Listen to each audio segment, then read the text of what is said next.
Hello, and welcome to Dean Redeemable. I am your co-host, Cleveland.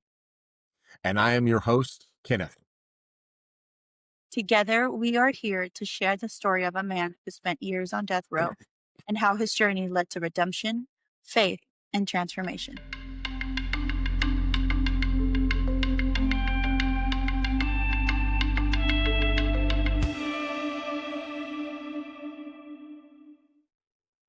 So when I got to prison, I was kind of empty. I mean, I'd just been told that my life was over, sent to death row. And I'm scared, but I've had enough sobriety or dryness from alcohol and drugs that I don't have any emotions. I have I'm scared, but I don't want to fight anymore. And it wasn't until I got threatened that I gave control back over to the monster. Was there ever a drug or a high that made you feel like yourself again, even briefly? Or did you even know what it was to be you without the drugs and the pain? No. No, yes, no. Or yes, no. Okay. Yes, alcohol is my sweetheart. That's my drug of choice. I will do everything else and anything else when I don't have that. That's an active addiction. Alcoholism, ism, whatever. I'm an alcoholic, but I'm also a junkie. When I say that, maybe I'm not acting in that mode, but I always have that potential. That is the drug that always made me feel like I thought I should feel. 10 foot tall, bulletproof. Everybody says it, but yeah, actually you feel that way. Well, did you know what it felt like to not have that pain? Did you know who you were without that alcohol and the pain? No, no, no. I had no clue. I'd forgotten what it was like to feel normal because I've never really felt normal. My whole life has been in dysfunctionality of some type or another. Um, I had to learn what normal was by being clean long enough and having experiences without drugs and alcohol to learn what this feels like. And even then, the first 4 or 5 years were really rough because my dopamine didn't work right. The natural dopamine just didn't work right. It's like a choo-choo train. I had sent the signal to dump the dopamine so many times with mood or mind altering substances that it didn't know when to drop it, you know? So it dropped it at the wrong times. So it was times like, um, I thought in my first couple of years sober that I might be a sociopath because I didn't feel anything, you know? I had numbed myself. And then there was times that I would bury my head in my pillow at night and cry over a movie I seen. Didn't want nobody seeing me in prison. So I was still scared, scared of what other people thought. So How did the monster justify the things you were doing, either to yourself or to other people? I think anybody that does anything out of the ordinary has whatever justification they need. They tell themselves lies, and I'm really good at telling lies because I have to lie to myself first. And I was talking about the dysfunctionality in my home earlier. Well, in order to believe the lies of my household, I had to convince myself, and I had to go through that. So in order for me to be an effective liar, then I have to lie to myself and say, this is normal. I did the same thing in prison, except now I could tell anybody that would say, why are you doing this? That I have to survive. You see, that's what the monster was created for to begin with, to survive, you know? But now it's doing more, but I still use the same excuse. Because remember, I am the monster. If I say that I'm really responsible, or if I say to myself, I'm wrong, well, then I have to start saying, I am responsible. There's nobody locked up that wants to say that because when the minute you do, you have to take the whole deal. Responsibility, the ability to respond in a correct manner. I couldn't do that. And if I still take drugs and alcohol, I don't have to. I numb it. I change it with all kinds of other thoughts. So, I mean, the first 11 years that I was in prison, I didn't learn nothing. The the the reason that I told myself to survive, I started loaning money, I started fighting, I started carrying weapons, I started hanging with people that I wouldn't hang with today. You know, why? Oh, survival. But it's more than that. I needed to get my drugs and alcohol. I needed to continue on not taking responsibility by letting the monster do its thing. I even robbed a couple of guys in prison with a weapon. Yeah, in prison. Okay. I I have an escape attempt in prison. I have yes. Yes. Ask your father-in-law. See, he came to see me once and they had me all shackled and chained like a an animal because I was in full restraints because of the escape attempt. What did you So try to do? saw bars in half, make clothes, make a rope, saw a window out. I had illegal tools I wasn't supposed to have. You know, diamond tipped hacksaw blades are actually very expensive, especially in prison. So you got to get them, you got to use them because I really believed I was going to die at one point. So that was while I was on the road. Um, but after that, I still made all kinds of excuses to do everything. I was a great buck maker. Do you know what buck is? Buck is homemade wine. I'm a good Uh, potato mash maker. Oh, I made a living off it for a while. So I would make about 10 gallons a week in prison. Yeah. So my monster knew what to do and how to do it, and if it didn't, it learned very quickly. So going back a little bit before, right before the murder happened, before you went to prison, you mentioned that you went into the Marine Corps.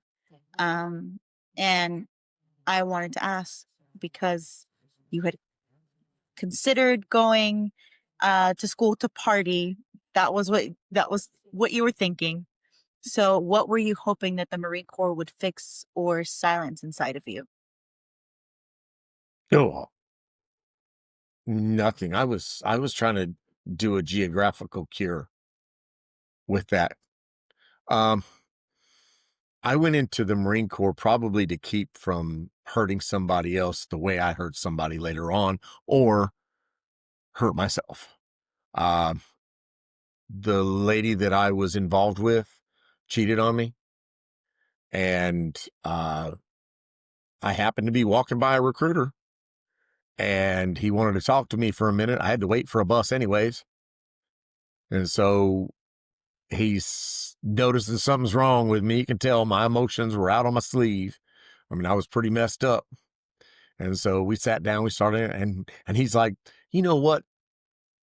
You're the kind of guy we need in the Marine Corps. And that started that process. Within 2 weeks, I was in San Diego boot camp. You know, I was running because that girl told me later that, and whether she's right or wrong, okay, that she didn't cheat on me. I cheated on her with alcohol first, and that I caused her to do everything she was doing. That's probably true. It probably is. I didn't make her do it, but I gave her reasons.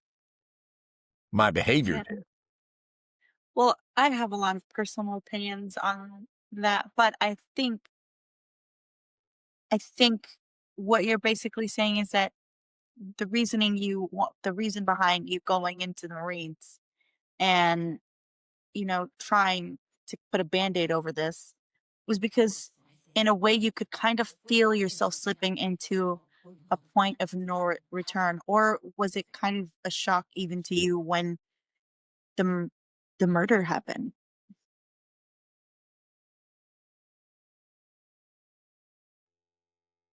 I think after it's over, it's quite a shock. In the moment, um, it was just rage. It was just completely letting loose of the reins of the monster to do what he wanted to do in the moment. Completely blitzed out of my mind on alcohol and some drugs. And when it's over, of course you're surprised. I was. I had no clue that, you know, Cleveland, until I got in recovery, I had the emotional and mental maturity of a child. Remember what I told you. I was 8 when I created this monster, this persona. 8. I was probably 8 when I killed this man.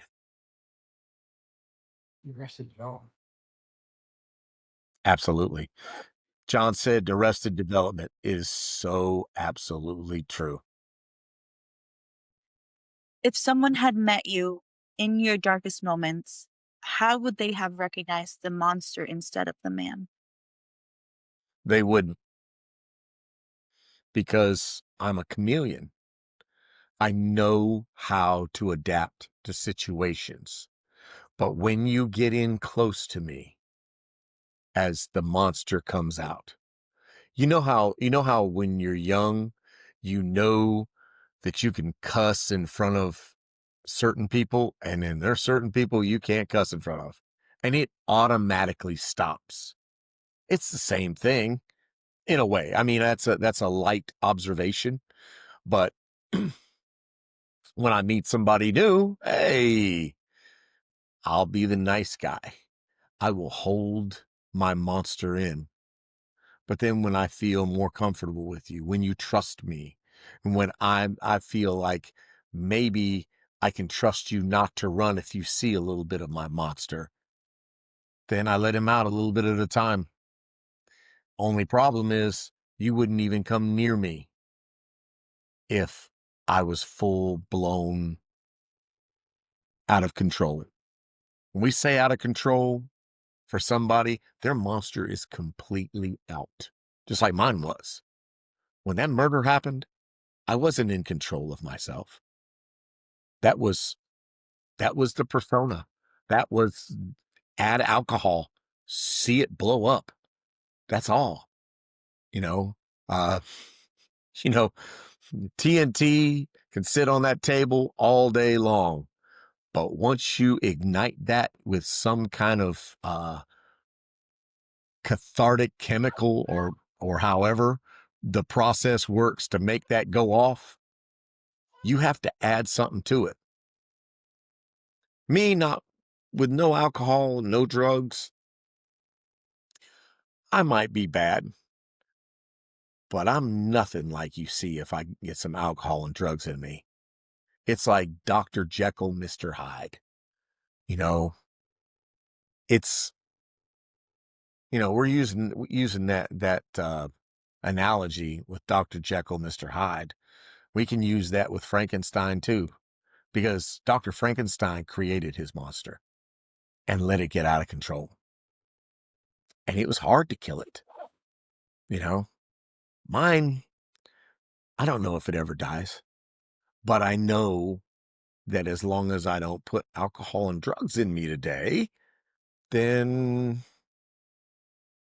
maybe it stays arrested. Maybe it stays in its cell, and we don't hurt anybody, and I don't hurt myself. Dr. Jekyll and Mr. Hyde, you know, Dr. Jekyll had to take a potion to become his monster. Where do you think that analogy came for that story? Alcohol. Think about it. Wow. So, if you could talk to the version of yourself right before the moment, what would you say to him? Oh, wow. Right before the moment? Wow, I don't even know. That's hard because I don't believe that anything could have stopped me with the trajectory. I don't think I would have listened to anybody. You know, God had sent lots of people my way to tell me there were alternate routes. You think I had Boys Town, you think I had all these kinds of things going on that were good, that there were other avenues to take before this, but I couldn't hear them. I couldn't understand them. Um, I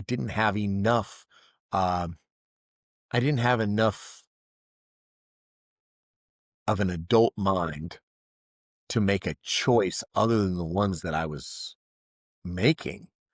Um, I mean, I could probably say, "Hey, man, let's go do this instead." I mean, uh, but at the time, I don't know that I could have listened to anybody. I don't know that it could have stopped. Um, I really don't. You Maybe if know, I showed up with a baseball bat and whacked myself over the head, that that might have stopped it. well, going back to what he said you created this persona at the age of 8. So maybe I think what you needed to hear before this happened was somebody to look you right in your eyes and tell you, I love you. There's nothing wrong with you. And we can work through this. I think that could have happened, but you said right beforehand. So I told you I was drunk and high out of my mind that night. So it would have had to happen like in a calm time, you know. And and that did happen for me, Cleveland. The reason I sit here today is because the mama and daddy who I say raised me, Debbie and Terry, they came and they started visiting me in prison. You're talking about two people who had no other reason to come see me, you know. And they told me when they first come see me, they said that I said they've been praying about what God wanted them to do with me. Teach me the Bible, try to help me financially, maybe help some legal help. They didn't know, so they asked God. And they said that God sat there and told them in the parking lot before they came in to see me for the first visit. He said, just love him. And they've been doing that for 28 years, 28, 29 years. Okay. And without that, I wouldn't be here. When I told you in another episode that what I thought that inmates need, they need a relationship with someone who acts in some kind of normal way, somebody who will love them past their monster. Because if if they don't see what it's like to be good, godly, decent people, they'll never know because they're just like me. There's somewhere inside them, there's a child who is acting and reacting based upon past hurts. Hurt people hurt people. That's it. So, what would you say to your mother? Because part of the reason you created this persona was to protect yourself from a person who was supposed to give you that love. So, if you had the opportunity, or if you did have the opportunity, what did you say to your mother? Um, my third time through the 12 steps, my sponsor at that time told me that I needed to become my mother's friend. I had to stop seeing her from the viewpoint of being her son. And the only way to do that was to become my mother's friend. The only way to forgive her was to see her with grace, and I didn't have any way to do that. And so what he told me was that I needed to become her friend. I needed to know her. And what I found out about my mother is that she was just as hurt. She was abused physically, mentally, emotionally from such a young age because alcoholism runs in my family. I mean, and she had her own monster. The person who mistreated me was her monster. The person she wanted to be was the person that in those lucid moments would say, I love you. And when I found out how much trauma and abuse and dysfunctionality she went through from the standpoint of a friend, I felt for her and I was able to forgive. Not fully. You know all the boys in the family. You know all the boys who've had relationships with that woman, and every one of them has some resentments. You know, she only loved me or acted like she cared about me more because we had two relationships. We had the bad one, and then we had the friendship. And I was able more and more to give her grace because I grew up and I was only hurting myself hating her. Was there ever someone you wish you could go back and apologize to, not for the act, but for who you were in that season? Yes, everyone. When you go through the steps of one of the 12-step programs, steps 8 and 9 are all about making amends. Amends are about making things right. And some people die. You can't make amends to them, but you can make indirect amends. And some of those indirect amends are doing this, going and try to help somebody, being a better person and not doing the same things again to someone else. And then there are people that I've had to go to directly and I've had to tell them, not I'm sorry. They already knew I was sorry. Okay. They knew I was one sorry SOB. But what they needed to hear was for me to tell them that I'm wrong and that I understand how the pain that I caused them.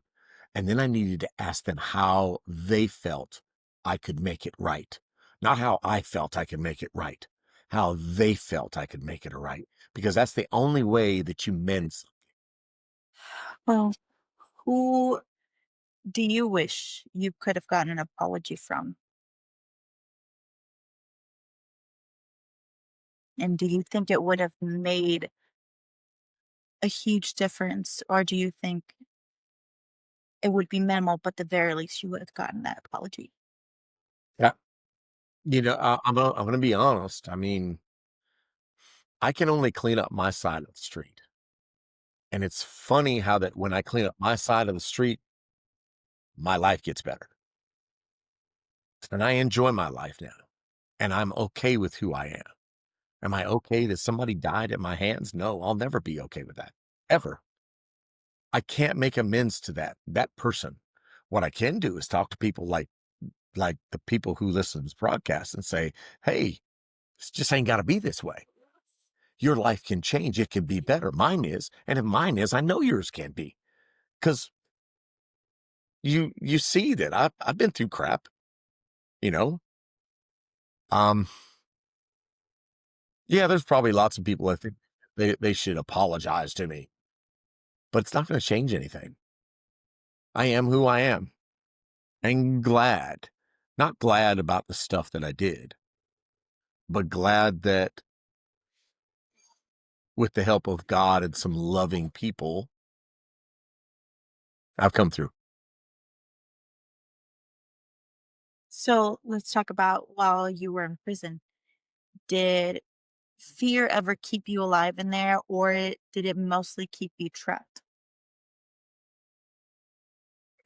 Fear's a funny thing. It can cause you to survive when the odds are against you, and it can also take over and let you die because you don't do what you need to do.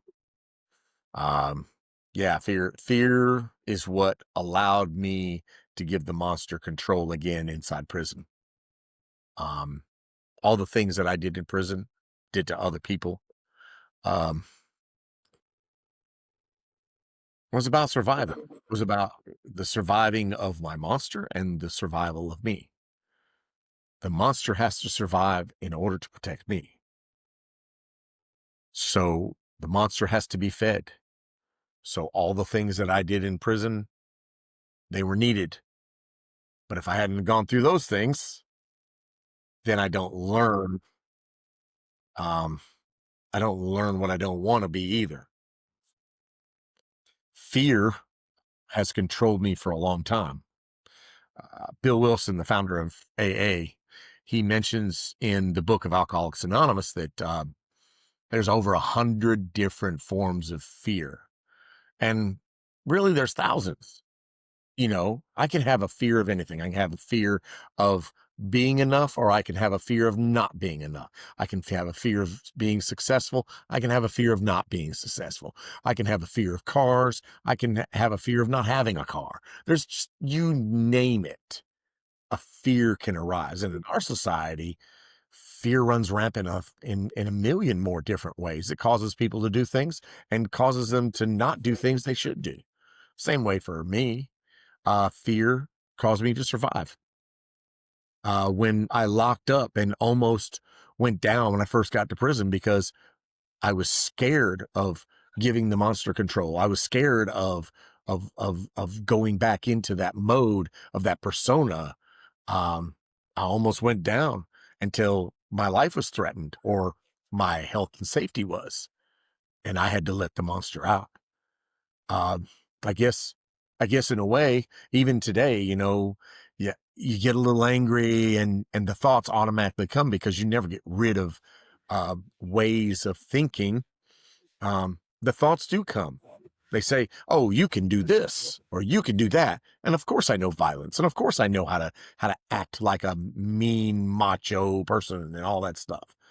But does it really get me anywhere? I now have options for thinking. See, I don't before because I haven't grown up. I don't before because I didn't have anything modeled to me that said, "Hey, you don't have to act that way. You don't have to rage. You don't have to be somebody you don't want to be." Today, I know I can be who I want to be. So, what part of prison made the monster stronger, and what part weakened it? What made the monster stronger was me finding a ways and means to use alcohol and drugs in prison, was being threatened for my physical survival and making the decision that I wasn't going to be the snitch, the waterhead, the uh, the low life scum that was in prison that even the inmates thought were horrible. I wasn't going to be that. And then the only other alternative was to shoot for the top. So becoming solid, becoming a convict, going by the coded rules in prison of inmates and living that lifestyle. Still wasn't happy. Now what took out the monster, what took his power away is getting clean, is getting sober. That was the first part. But then I can't stay clean and sober unless I'm growing up. So I had to do some positive things.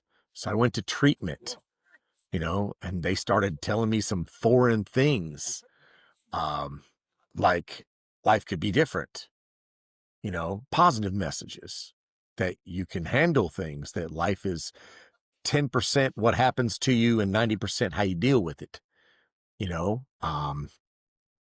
and learning how to grow up, how to reparent myself, you know, and having people love me and learning how to love them back. What real love is, not a feeling, not a, "Oh, I love you." No, more of a, I do what I can for this person because I want them to know that they mean something to me. So now, would you say you understand the monster as something that that needed healing and not something that needed to be shoved away or killed or conquered per se. Yeah, I don't think the monster ever dies. Um, because it goes all back to science. I mean, I created neural pathways, thought processes, all those things. Those are still there. They never leave the human mind, but there's now options.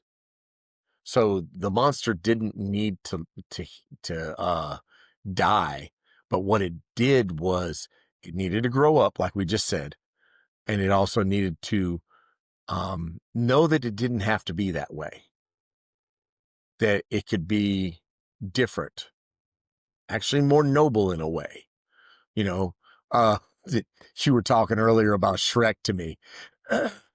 Shrek was the monster, you were the ogre, you know, but he was also, he liked the idea of being the hero, right? You know, so I learned early on, everybody lives a drama triangle. Okay. Everybody. And every good story is a drama triangle. You got a hero, a villain, and a victim. So, in the monster stage, I'm either the victim, which I started at, but in the little child is the victim and my monster is the villain. But who's the hero? You know? So only now can I choose to be the hero. And the little boy looks up to the hero, who's me reparenting myself. And the monster looks up to the hero, who has now vanquished him and put him in his place. Not mean, trying to kill him, but letting him know that he doesn't have to act like a villain anymore. That's my drama triangle today. I'm the hero of my life. And the thing is anybody can be the hero of their life. Anybody. It takes a decision. Thank you for listening to Dean Redeemable. Join us next time as we continue exploring stories of redemption, faith, and transformation. I'm Cleveland. And I'm Kenneth. And look, if you guys want to hear about something, ask us, put it in the messages, and we'll answer by trying to do that podcast or talk about that stuff. We don't care what it is. You seek, you shall find. Until then, remember every journey matters, and if you are breathing, you too are deemed Deemed redeemable. redeemable.